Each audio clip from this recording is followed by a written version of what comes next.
Alexandre Dubé. On en a tellement parlé de ce fameux G7, Mario, à Kananaskis, un décor enchanteur, magnifique, avec des espoirs quand même qui étaient élevés, que ce soit pour les tarifs, pour l'Ukraine, pour cette guerre entre Israël et l'Iran, la présence justement de l'Inde également qui avait été invitée.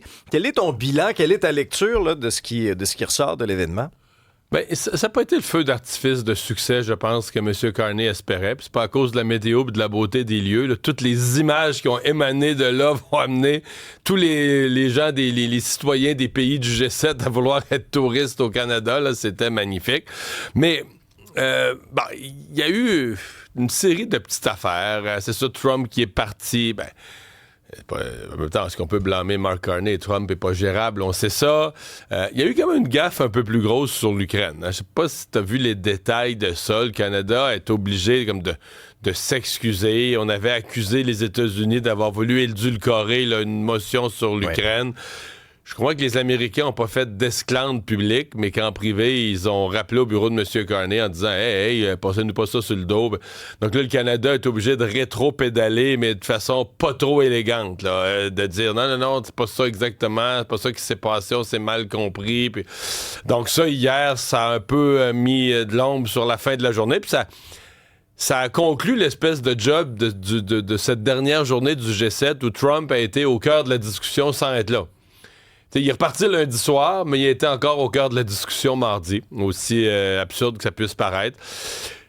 Bon, maintenant, tu parles de la rencontre avec M. Modi, le premier ministre de l'Inde. Ça, je pense quand même un bon coup, malgré la colère de la communauté sikh au Canada, là, qui l'aime pas. Je pense quand même un bon coup. Si on pense à long terme pour le Canada, de rafistoler notre relation avec l'Inde que M. Trudeau avait mise à mal, c'est un bon coup. Puis après ça, t'as les déçus. Mettons que Mme Sheinbaum, je pense qu'elle était très contente que M. Carney l'ait invitée, puis c'était l'occasion de rencontrer Donald Trump, fait qu'elle était là hier. Mais plus de Donald Trump. Donald est reparti. Donald est reparti. Fait que tu comprends, t'invites de la visite chez vous, puis tu dis, ça va leur permettre de rencontrer d'autres gens, ça fait longtemps, puis là, finalement, quand il arrive, celui qu'il devait rencontrer, il est reparti, il est plus là. Et par rapport à Trump, on se disait, il va-tu avoir l'odieux de parler du 51e État en sol canadien? La réponse est non. Mais il l'a fait dans l'avion. Dans l'avion. Qui est officiellement un sol américain quand il est dans Air Force One. Mais là, sur ça, moi, je vais quand même dire restons calmes. Parce que il n'a pas vraiment parlé de ça. Il a été questionné là-dessus. Et là, Alexandre, je pense depuis l'âge de 9 ans, Trump a jamais dit « j'ai changé d'idée » ou « je me suis trompé », tu comprends? Jamais il ne se trompe pas. Donc, si on lui repose la même question, qu'est-ce qu'il a dit essentiellement? Résumons son propos. Il a dit c'est aux Canadiens de choisir. Donc ça, c'est le respect de la souveraineté du Canada. Maintenant, c'est sûr qu'il va toujours répéter. Moi, je pense que ce serait bien mieux pour le Canada de joindre aux États-Unis. À mon avis, ça, il faut s'habituer à ce qu'il va toujours dire ça. C'est sa position. Puis après ça, il y a des absurdités parce que là, son dôme doré, son dôme d'or, la contribution du Canada était passée à 71 milliards. J'ai sourcillé, moi aussi. J'étais comme, c'est pas 61, la semaine passée, il y a 2 semaines, c'était 61. Inflation, Mario? Ouais. Ou peut-être qu'il s'est juste trompé. On s'est même demandé est-ce que c'est volontaire. Tu te trompes de 10 milliards. Non, mais c'est parce que le chiffre, il l'a lancé comme ça. Là, fait qu'il il y a beaucoup de choses en tête comme président des États-Unis. Fait que le chiffre de la contribution canadienne, ça pourrait être une erreur, sincèrement, qu'il s'est juste trompé de chiffre. On va le souhaiter. Ou est-ce que c'est juste que... on est plus à 10 milliards près. Fait que, mais tu sais, c'est ça. Donc, pour moi, là, ça reste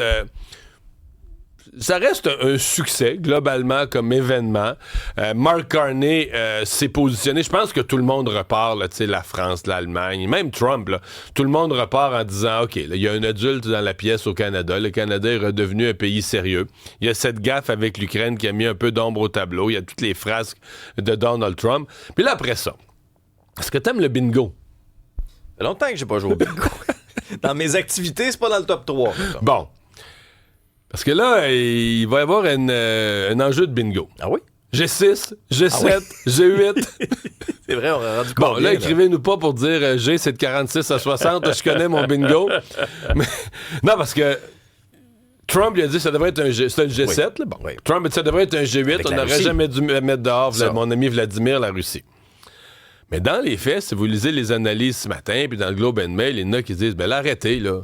C'est un G6, là. C'est un G6. Trump il devrait faire partie des invités, là, au besoin, comme Zelensky. Il est plus... Un G6 plus 1. Ouais. Il est plus dans le consensus. Parce que l'idée, c'était des grands pays qui ont en commun une grande force économique et des démocraties stables. C'était ça, le G6. Et c'est pour ça que, quand c'était le G8 à l'époque, là, avec Poutine, est-ce que c'est une vraie démocratie, là? Tu gagnes les... Oui, il y a des élections en Russie. Il y a des très fortes majorités. Des très fortes majorités, notamment parce que le chef de l'opposition, un s'empoisonne en buvant son thé, l'autre tombe en bas du 6e étage. Les maudites fenêtres qui sont mal Il arrive toutes sortes de malheurs aux gens dans l'opposition. Oui, là. Très difficile de se garder en sécurité. Est-ce qu'on parle vraiment de la Russie comme une démocratie? Et là, il avait envahi le pays voisin. Ça a donné le prétexte pour sortir la Russie. Mais c'était des démocraties avec des grandes économies. Théoriquement, les États-Unis sont encore ça. Mais on dirait que sous Trump, moi, je sortirais pas les États-Unis du G7. Je pense quand même que Trump, c'est un phénomène temporaire. Là. C'est un passage, puis que les États-Unis demeurent une grande démocratie. Il y a quelques années à peine, les États-Unis tentaient d'imposer la démocratie ailleurs dans le monde, alors que maintenant, on se demande s'ils vont réussir à la sauver dans leur pays, puis le respect des tribunaux. Mais enfin, c'est quand même à la sortie du G7, il y a quand même un questionnement. Puis là, c'est pas de la faute du Canada, c'est pas de la faute du pays hôte, mais il y a un questionnement sur le G7 lui-même. Là, certains disent même, Trump, là, il est pas venu participer au G7. Il est venu enterrer le G7. Il croit pas, il haït ces formules-là. Lui, il voudrait dealer de un à un avec des pays. Et ça reste quand même quelque chose qui est dans le décor. Je peux pas conclure, dernière petite phrase pour dire sur l'espèce de succès ou sur la domination de Mark Carney. Puis là, je suis pas dans le monde, je suis au Canada. Il reste qu'au Canada, il a occupé tout l'espace politique, il était la vedette, il présidait le G7. Et pendant ce temps à Ottawa, pendant que tout se passait à Kananaskis, son projet de loi là, sur l'énergie, puis les grands projets, puis son projet de loi, là, une espèce de projet de loi phare de début de mandat, ont été adoptés sous bâillon au Parlement. Mais d'habitude, quand il y a le bâillon, là, c'est la joute parlementaire, puis ça joue du coude, puis l'opposition officielle en profite pour donner une volée au gouvernement. Puis... Tranquille, hein? Non, mais les conservateurs ont voté pour. C'est ça. Donc lui, pendant qu'il était à Kananaskis, puis qu'il était la vedette du moment, au Parlement fédéral, tout va très bien, Madame la Marquise. Là. Fait que c'est quand même... L'homme de l'année au Canada, à cette date-ci, là, on peut déjà dire, il n'y a pas la moitié de l'année 2025 de passé, on peut déjà dire Mark Carney. Là, bonne émission, Mario. Merci. 10h sur LCN.